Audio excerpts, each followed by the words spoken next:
તો આગળ વાત કરીએ આપણે રાજકોટની તો સરપંચે સોશિયલ મીડિયામાં જે વિડીયો વાયરલ કરીને જે આક્ષેપો લગાવ્યા છે અને ધોરાજી તાલુકા પોલીસ સ્ટાફ ઇનકે પ્રકારે હેરાન કરતી હોવાનું પણ વિડીયોમાં આક્ષેપ લગાવવામાં આવ્યા છે। ત્યારે આપણે વાત કરી લઈએ તો થોડા દિવસ અગાઉ તોરણિયાના પિતા પુત્રને જેતપુર તાલુકા પોલીસે માર માર્યો હતો અને જેતપુર તાલુકા પોલીસ વિરુદ્ધ તોરણિયા સરપંચે તોરણિયામાં આંદોલન કર્યા હતા અને પોલીસે સરપંચ પર ખાર રાખીને એનકેન પ્રકારે હેરાન કરતી હોવાના તોરણિયા સરપંચનો આક્ષેપ લગાવવામાં આવ્યો છે। જ્યારે આપણે જણાવી દઈએ કે ધોરાજી તાલુકા પોલીસે સરપંચના ઘર બહાર સરપંચને ધોરાજી પોલીસમાં હાજર થવા માટે નોટિસ પણ લગાવી છે અને સરપંચે વાયરલ વિડીયોમાં એમના જીવને જોખમ હોવાનું પણ ખુલાસો કર્યો છે।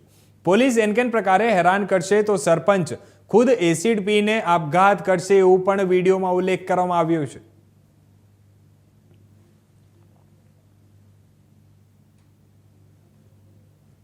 અંકિત ટીલવા હાલ તોરણિયા સરપંચ છું, ધોરાજી તાલુકાના તોરણિયા ગામે, અને વકીલાતનો વ્યવસાય કરું છું। ગુજરાતમાં અને ભારત દેશમાં જાગૃતતા બતાવી એ સૌથી મોટો ગુનો છે, આવું હું કહેતો જાઉં છું।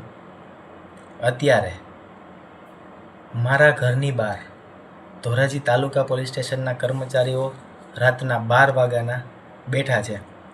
28 તારીખ રાત્રે 12 વાગે, અત્યારે 1:41 થઈ છે, એટલે 29 તારીખ થઈ ગઈ છે।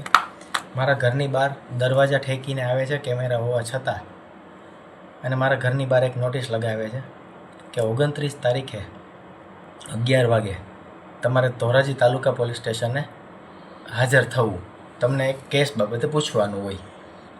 એ કેસ એવો છે કે મારા ગામના 2 વ્યક્તિ મેહુલ વાઘેલા અને રમેશ વાઘેલાને એમની કોઈક આંતરિક મેટરમાં એમના વિરુદ્ધ અરજી હોય।